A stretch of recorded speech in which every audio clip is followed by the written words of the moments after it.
कर्नाटक भारतीय जनता पार्टीच्या आमदारांची बैठक झाली। या बैठकीमध्ये माननीय माजी मुख्यमंत्री विजय रूपानी व देशाच्या अर्थमंत्री निर्मला सीतारामनजी या निरीक्षक म्हणून आल्या आणि या बैठकीमध्ये मी व चंद्रकांत दादा यांनी माननीय देवेंद्रजीच्या गटनेते पदाचा प्रस्ताव मांडला। त्याला अनेकांनी अनुमोदन केलं। एकमताने सर्व आमदारांनी देवाभाऊची निवड या विधिमंडळ गटनेतेपदी केली। उद्या 5:30 वाजता विश्व गौरव देश गौरव गरीबों के मसीहा या भारत मातेचे सुपुत्र नरेंद्र मोदीजींच्या प्रमुख उपस्थितीमध्ये व आमचे नेते राजकीय चाणक्य अमित भाईंच्या प्रमुख उपस्थितीत श्री नितीन गडकरीजींच्या प्रमुख उपस्थितीत उद्या महायुती शपथ घेईल।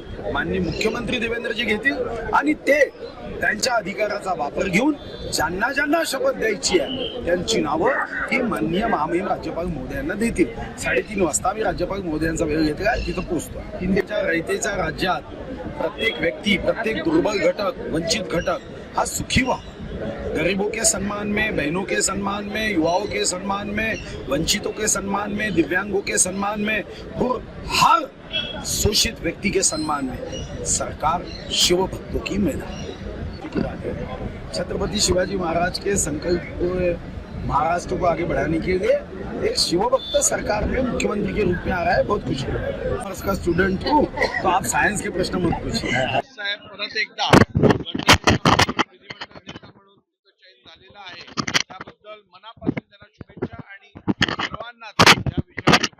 देवेंद्रजी फडणवीस यांची भारतीय जनता पार्टीच्या विधिमंडळाच्या नेतेपदी निवड झाली।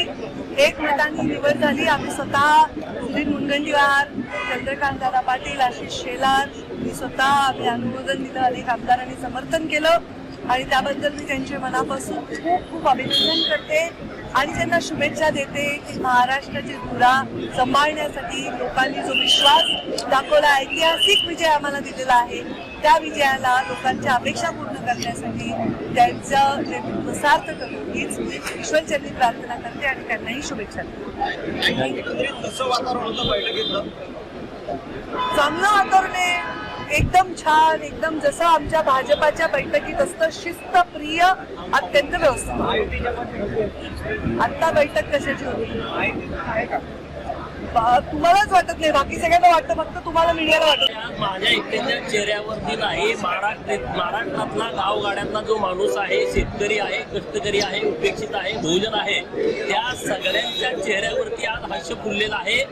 2019ला ज्या जनतेने माननीय देवाभाऊंना मुख्यमंत्री पदासाठी बहुमत दिलं होतं त्यांचा विश्वासघात केला आणि त्या विश्वासघातामध्ये जे आनंदात होते, मजेत होते, त्यांना 2024ला त्यांच्या ढोंगणावरती लाद घालून त्यांना राजकारणातून बाहेर जनतेने काढलेले आहे आणि पुन्हा तिसऱ्यांदा महाराष्ट्राच्या मुख्यमंत्री पदावरती माननीय देवभाऊ उद्या संध्याकाळी 5 वाजता विराजमान होत आहेत।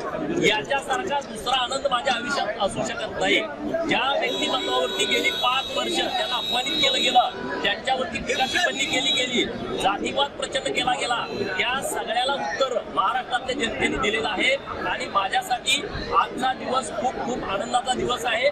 महाराष्ट्राच्या राजकीय इतिहासामध्ये सुवर्ण अक्षरानं आजचा आणि उद्याचा दिवस लिहिला जाईल।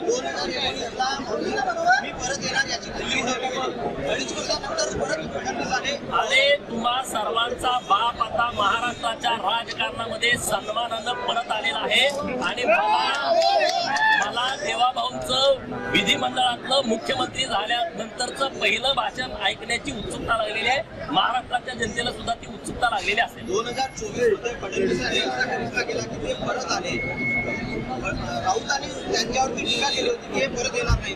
अरे राऊत म्हणजे त्याच्या तोंडाची गटारगंगा आहे, त्याचा आता विषय तुम्ही लवकर घेऊ नका।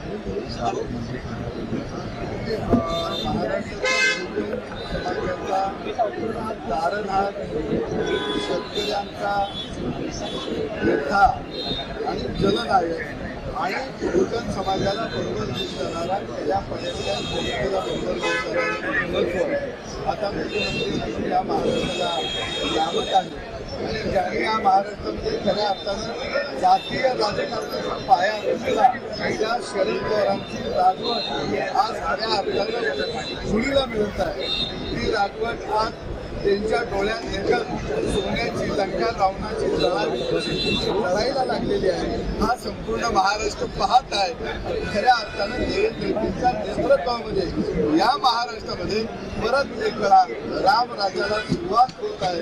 याचा आनंद मला आणि गावगाड्यांच्या प्रत्येक शेतकऱ्याला शेता भातात राबलेल्या माणसाला. सदाभाऊ खोत आणि गोपीचंद पडळकर जोडीमध्ये कोणाला मंत्रिपदाची लॉटरी लागेल असं वाटतं? आम्ही खऱ्या अर्थानं देवेंद्र फडणवीसचा शिपाई म्हणून मैदानामध्ये आम्ही लढत होतो, सैनिक म्हणून आम्ही लढत होतो. जसं अभिमन्यूला चक्रव्यूहामध्ये अडकवला गेला तसे अनेक चक्रव्यूह हे देवेंद्र फडणवीसच्या भोवतीनं तयार केले गेलेले होते. ते सगळे चक्रव्यूह तोडण्यासाठी खऱ्या अर्थानं आम्ही आमच्या जीवाची बाजी लावून त्या ठिकाणी खऱ्या अर्थानं ती लढाईच होती आणि ती लढाई आम्ही लढत होतो आणि त्या लढाईमधून आमचा अभिमन्यू सही सलामत पुन्हा येतोया याचा खऱ्या अर्थानं आनंद आम्हाला दोघांना जास्त. चक्रव्यूह सोकियांचे होते, परकीयांचे होते, शेवटच्या क्षणापर्यंत होते आणि याचा अर्थ की गावगाड्यातली आमच्यासारखी साधी माणसं त्यांचा आशीर्वाद खऱ्या अर्थानं देवेंद्रजींच्या पाठीशी होता.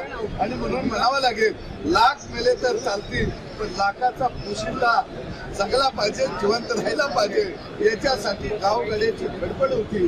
आणि गावगाड्याच्या आशीर्वादानं राबणाऱ्या घाम घालणाऱ्या जनतेच्या आशीर्वादानं खऱ्या अर्थानं या पदापर्यंत देवेंद्रजी पोहोचलेले आहेत. चंद्रकांत दादा पाटील यांनी आम्ही विधिमंडळ पक्षाच्या बैठकीमध्ये श्री देवेंद्रजी यांच्या नावाचा प्रस्ताव, त्या प्रस्तावाला अनेकांनी अनुमोदन दिलं आणि एकमताने सर्वांनी देवेंद्रजीची भारतीय जनता पार्टी विधिमंडळ गटनेतापदी नियुक्ती केली. कुठेही एकही सदस्याने स्वतंत्र मत व्यक्त केले आणि देवेंद्रजीच्या नेतृत्वामध्ये छत्रपती शिवाजी महाराजांच्या महाराष्ट्राच्या प्रगतीसाठी एक शिवभक्त देवेंद्रजीच्या रूपात शिव ओतून काम करेल हा विश्वास या निमित्ताने सर्वांनी आणि विशेष करून देवेंद्रजी विद्यार्थी आहे, आउट ऑफ सिलेबस प्रश्न विचार हा अधिकार देवेंद्रजीचा आहे. तुम्ही राज्यपाल महोदयांच्याकडे आम्ही गेल्यावर हा प्रश्न देवेंद्रजींना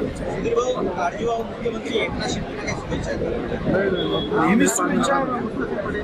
एक चांगला नेता आहे, सुस्वभावी नेता आहे. आमच्या तर एकनाथ शिंदेच्या सोबतच आम्ही आताही काम करतोय. तुम्ही असा का विचार करताय की एकनाथजींच्या बाहेर जाऊन मी हे तुमच्या बातम्या आता संपल्या, त्यामुळे आता पुन्हा अशा स्पायसी बातम्या चालवण्यासाठी तुम्ही हे निश्चित करा. पण एकनाथ शिंदेजींनी स्वतः पत्रकार परिषदेने सांगितलं की माननीय मोदीजींच्या निर्णयाला मी निश्चितपणे सन्मान करेन. उद्या काहीतरी स्वतंत्र होईल असं म्हणून कारण नसताना